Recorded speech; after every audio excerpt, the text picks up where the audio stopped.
What's up, guys? Welcome back to Gent's Lounge. I'm George. This is Alex. We're here at his barbershop, Service and Supply in Los Angeles. Alex has been my barber for the last 6 years, I think. Yeah. And today we're going to continue our barbershop series and show you how to ask for a classic gentleman's haircut.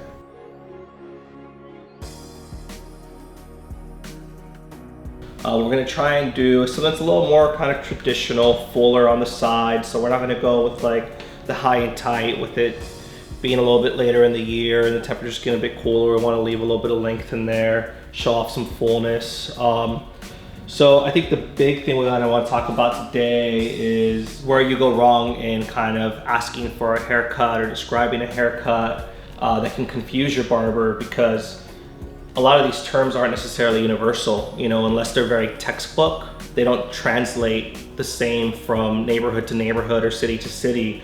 So what we kind of want to go over today is describing what you want to see, what you'd like to get, versus just throwing out a name like, oh, let me get an undercut, or I want a textured top, because those things shift depending on texture of the hair, density of the hair, and again, what they call it in one barbershop in one state might be completely different from another barbershop in another state. So what we're gonna ask for today is fuller sides with a little bit of a taper. You wanna be sure to let the barber know that you don't want scalp exposure.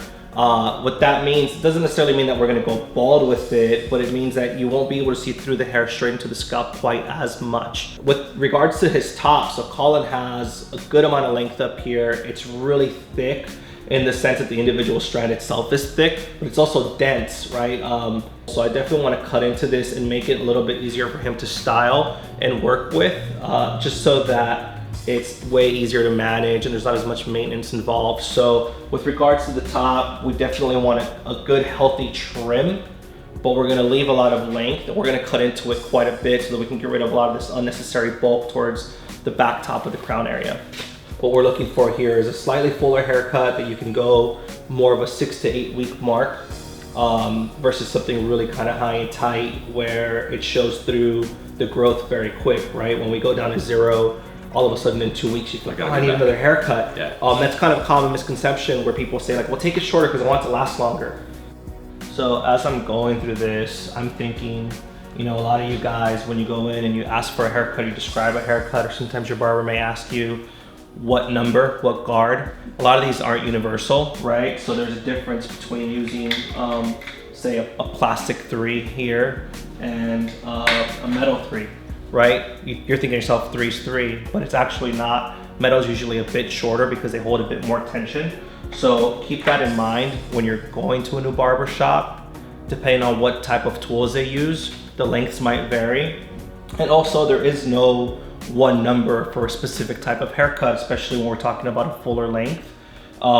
Sure, we can take a 3 and that might get us close to what we want. However, that's not going to be as tailored to the head as we want it to be. So I'm using a technique called clipper over comb, where I'm actually pulling the hair from the scalp with my comb and getting the right lengths and tailoring it to his head shape and making sure that we keep a good shape throughout the entire haircut, because we want to keep it lean and masculine.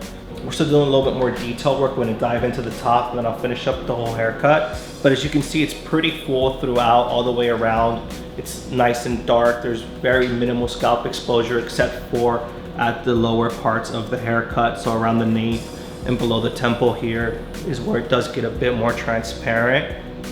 Just to recap what we're doing on the top here, I'm going to maintain a lot of this length. I really don't want to cut it down. I do want it to be a longer, kind of fuller hairstyle. But as I'm going through this, I'm noticing that there's a lot of excess bulk that we just don't need. It's not helping the hairstyle or the haircut. It's just kind of there. So we're going to get rid of that. So I'm pretty close to finished product here. A lot of times what I like to ask my client is to not only look at the haircut and see if there's anything they want to alter, but also to feel it, right? Because my goal again was to maintain the illusion of length, but reduce a lot of this weight and bulkiness. So you're gonna know how much I really took out by giving a good feel of your hair and seeing that it's definitely not as heavy as it was when you first came in. I got rid of a lot of this stuff back here that we just didn't need. So it's gonna be a lot more manageable. he'll be able to style it way easier using less product in the mornings. And that was my goal. It still looks really long. He's got this really awesome kind of playful fringe in the front, but it's also gonna be easy to maintain. And that's kind of my big goal with a lot of my haircuts. So now for styling this haircut. Now, I don't want anything that's gonna be too conservative. I wanna leave a little bit of movement in the hair. I wanna show off some of that natural wave and texture. So I don't wanna use anything too heavy, but I do want good hold because I don't want it falling all over his face throughout the day. I like to start a lot of my styles with a texture spray or a pre-styler, especially if I'm gonna use a blow dryer. A, it adds a little bit of control. B, it also protects the hair from heat, right? Majority of the time, if we're applying direct heat to the hair, that's what can damage it. So I wanna kind of add this barrier that not only is gonna aid me in styling the hair easier, but it's also gonna add a level of protection. So I like sea salt sprays. Sometimes you can use different types of tonics or styling creams that are a bit lighter. The sprays are a little bit easier for me to use and kind of maneuver, and they don't add too much hold, it's just the right amount. So when blow drying at home, you want to keep the setting on a medium to warm setting. You don't necessarily want to go high with it. And same thing with the blow option. You don't have to have it full blast. We just want to keep the hair from being too moist. We want to leave a little bit of dampness in there so that we can apply our styling product.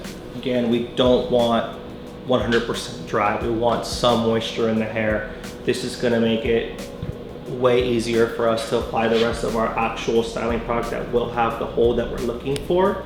So just keep that in mind. You want to have some movement and flexibility in there. To style his hair, like I said, I want something that we're going to be able to work in easy. It's going to have a good hold, but isn't going to make it rock solid. I'm using a sponge wax. I like these products because A, they're a little bit more muted, so they don't have high shine, and B, they're easy to work. And you're gonna wanna kind of start in the back of the head and move your way forward. A lot of times what we tend to do is we take a big scoop of product, we work into our hands halfway, and we just kind of rake it from the front back. And what ends up happening is all that product builds up right in the front. And if you're wondering why you're not getting the volume that you want, it's because you're weighing it all down. And if you're wondering why you've got these flyaways throughout everywhere else, it's because you left all that product in the front. And again, I'm looking for something softer, so I'm kind of breaking this up, adding a little more movement. I really like the natural wave in Colin's hair. All right, guys, so that pretty much wraps up the video. This is how to ask for a classic gentleman's cut. Remember, don't ask for a specific haircut. Just kind of tell the barber what you want and he can work with that and do it the way he wants to do it. Once again, thanks to Alex and Service and Supply for helping us out today. Thank you. And I'll have a link to the barbershop down below. If you guys are in LA, come check them out, come say hi. And once again, if you have not hit the subscribe button yet, hit that right now. Follow us on Instagram at Gents Lounge. And thanks for watching, guys. Cheers.